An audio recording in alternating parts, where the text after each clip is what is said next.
মিষ্টির হাঁড়ি হাতে ফিনফিনে সাদা মসলিনের পাঞ্জাবি আর মালকোচা মারা ধুতিতে শ্বশুরঘর আলো করা জামাই বাবাজি। পঞ্চব্যঞ্জনে সাজানো জামাইয়ের পাত, আম কাঁঠাল ইলিশের পেটি কিংবা কচি পাঁঠার মাংস, সহযোগে ভুঁড়ি ভোজ। আর তার আগে জামাইকে পাখার হাওয়া আর শান্তি জলের ছিটা দেওয়া। এমনকি মা ষষ্ঠীর আশীর্বাদ বলে জামাইয়ের হাতে হলুদ মাখানো সুতো পরিয়ে দেওয়া। জামাই ষষ্ঠী বললেই যে ছবিটা চোখের সামনে ভেসে ওঠে এ তো তাই। তবে মা ষষ্ঠীর সঙ্গে জামাইয়ের সম্পর্কটা কি, এ প্রশ্ন উঠতেই পারে, মনের মাঝে উঁকে দিতেই পারে এ সম্পর্কে শাস্ত্র কি বলেছে, বেদ কিংবা পুরাণে কি এর কোনো উল্লেখ আছে? আর আমাদের বাঙালি পার্বণে কিভাবেই বা জড়িয়ে গেল জামাই ষষ্ঠীর রীতি, সে বিষয়েই জানবো আমাদের আজকের ভিডিওতে। নমস্কার বন্ধুরা, বৈদিক কথা ইউটিউব চ্যানেলে আপনাদের সকলকে স্বাগত। ভারতবর্ষ তথা দক্ষিণ এশিয়ার বিভিন্ন দেশে একসময় সংস্কার ছিল কন্যা যতদিন না পুত্রবতী হয় ততদিন কন্যার পিতা বা মাতা কন্যা গৃহে পদার্পণ করবেন না। এই ব্যবস্থায় সমস্যা দেখা দিল। সন্তান ধারণের সমস্যা বা সন্তান মৃত্যুর ফলে কন্যার পিতামাতাকে দীর্ঘদিন অপেক্ষা করতে হতো কন্যার বাড়ি যাওয়ার জন্য। সেক্ষেত্রে বিবাহিত কন্যার মুখদর্শন কিভাবে ঘটে? তাই সমাজে বিধানদাতা জ্যৈষ্ঠ মাসের শুক্ল ষষ্ঠীকে বেছে নিলেন জামাই ষষ্ঠী হিসেবে, যেখানে মেয়ে জামাইকে নিমন্ত্রণ করে সমাদর করা হবে ও কন্যার মুখদর্শন করা যাবে। আর সেই সঙ্গেই মা ষষ্ঠীর পুজো করে তাকে খুশি করা, যাতে কন্যা শীঘ্র পুত্র মুখ দর্শন করতে পারে।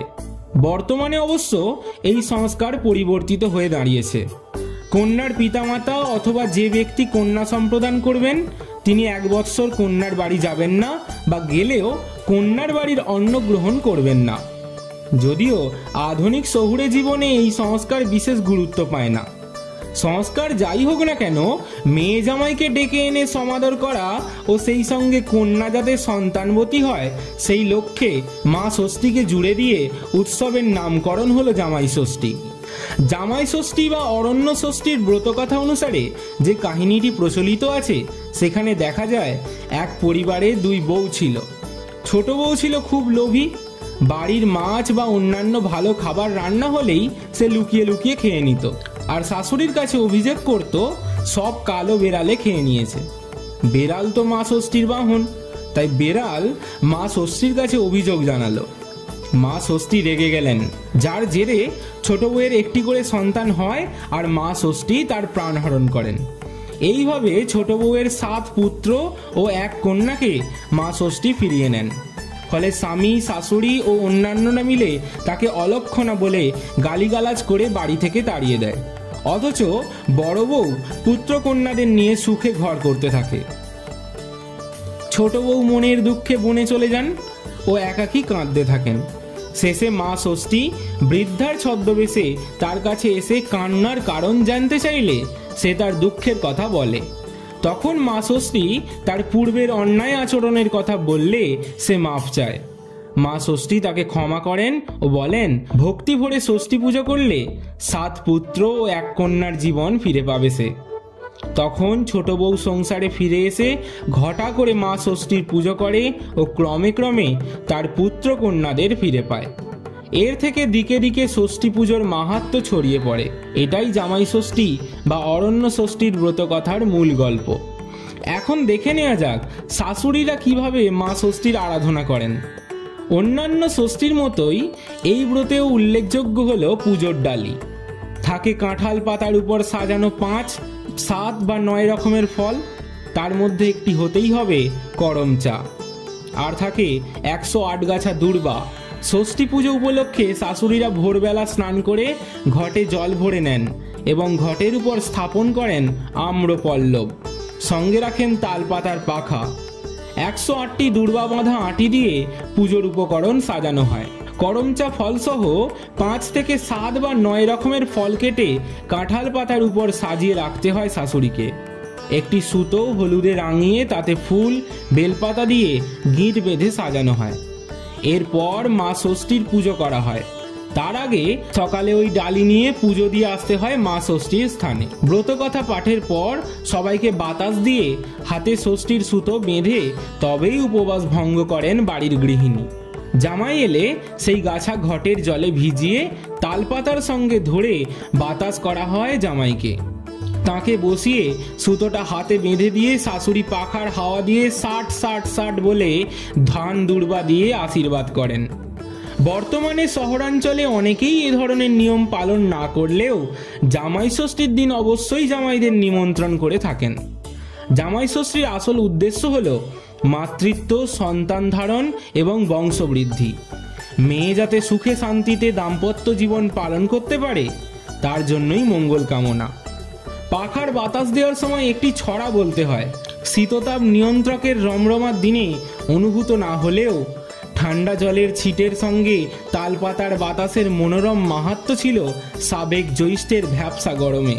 ছড়াটি মূলত এরকম ছিল যে জ্যৈষ্ঠ মাসে অরণ্য ষষ্ঠী 60-60-60, শ্রাবণ মাসে লোটন ষষ্ঠী 60-60-60, ভাদ্র মাসে মন্থন ষষ্ঠী 60-60-60, আশ্বিন মাসে দুর্গা ষষ্ঠী 60-60-60, অঘ্রাণ মাসে মূলা ষষ্ঠী 60-60-60, পৌষ মাসে পাটাই ষষ্ঠী 60-60-60, মাঘ মাসে শীতল ষষ্ঠী 60-60-60, চৈত্র মাসে অশোক ষষ্ঠী 60-60-60, 12 মাসে 13 ষষ্ঠী 60-60-60। তবে ছড়াটির রূপভেদও আছে। এই 60 হলো সেই বালাই 60, অর্থাৎ সব বিপদ থেকে যেন রক্ষা পায় আমার সন্তান। এবার জানা যাক নবদ্বীপের নিমাইয়ের বিগ্রহকে কেন্দ্র করে জামাই ষষ্ঠীর আয়োজন কেন করা হয়। শুনতে অবাক লাগলেও এই নিদর্শনও আছে নবদ্বীপে। জ্যৈষ্ঠ মাসের শুক্লপক্ষে মহাপ্রভু মন্দিরে পালিত হয় জামাই ষষ্ঠী। সেদিন আর শ্রীকৃষ্ণের অবতার নন, বরং নিমাই তাদের জামাই। এই মন্দিরের সেবায়েতরা বংশ পরম্পরায় বিষ্ণুপ্রিয়ার ভাইয়েদের উত্তরপুরুষ। প্রায় 350 বছর ধরে এই তিথিতে শ্রী চৈতন্যদেবের বিগ্রহকে তাঁরা জামাই হিসেবে আপ্যায়ন করে আসছেন। স্থানীয় প্রবীণরা মহাপ্রভুকে 60-এর বাতাস দেন, হাতে পরিয়ে দেন সুতো। বিগ্রহের পরনে নতুন পোশাকের সঙ্গে থাকে রাজসিক ভোজের আয়োজন। রূপোর রেকাবিতে মরশুমি ফল, রূপোর বাটিতে ক্ষীর, রূপোর গ্লাসে জল দিয়ে ঘুম ভাঙানো হয় মহাপ্রভুর। তারপর থাকে চিঁড়ে, মুরকি, দই, আম, কাঁঠাল ও মিষ্টির ফলাহার। মধ্যাহ্নভোজে নানা তরকারি, ডাল, ভাজা, থোড়, বেগুন, পাতুরি, ছানার ডালনা, ধোকার ডালনা, লাউ, চাল কুমড়ো এবং পোস্ত দিয়ে রাঁধা যায় এমন সব রকমের নিরামিষ পদ। দিবানিদ্রার পরে বিকেলে নিমাইয়ের উত্থান ভোগে থাকে ছানা আর মিষ্টি। রাতে শয়নের আগে গাওয়া ঘিয়ের লুচির সঙ্গে মালপোয়া আর রাবড়ি। সবার শেষে সুগন্ধি দেওয়া খিলি পান। তবে এই মন্দিরের জামাই ষষ্ঠী ভোগের বিশেষত্ব হলো আম ক্ষীর। গাছ পাকা আমের রস ক্ষীরের সঙ্গে পাক দিয়ে তৈরি হয় এই পদ। এর সঙ্গে সেবায়েত পরিবারের ঘরের তৈরি মিষ্টি ছাড়া জামাইরূপী নিমাইয়ের মিষ্টিমুখ অসম্পূর্ণ। জামাই ষষ্ঠী অনুষ্ঠানের আচরণগুলোর প্রত্যেকটি অর্থবহ। যেমন ধরুন, ফুল বেলপাতা দিয়ে হলুদ মাখানো সুতো বেঁধে দেওয়ার অর্থ তোমার সঙ্গে আমাদের পরিবারের বন্ধন এবং আমার মেয়ের সঙ্গে তোমার বন্ধন অটুট থাকুক ও সুখপ্রদ হোক।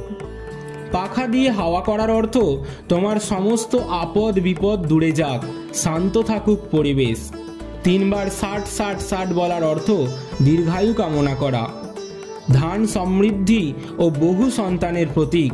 দুর্বা চিরসবুজ ও চির সতেজতার প্রতীক। এই সব কিছুই জামাইয়ের মঙ্গলের জন্য যেমন শুভকামনা, তেমনি মেয়ের সুখে শান্তিতে থাকার জন্য মঙ্গল চিন্তা এবং সুন্দর সাংসারিক জীবনযাপনের জন্য মা ষষ্ঠীর কাছে প্রার্থনা।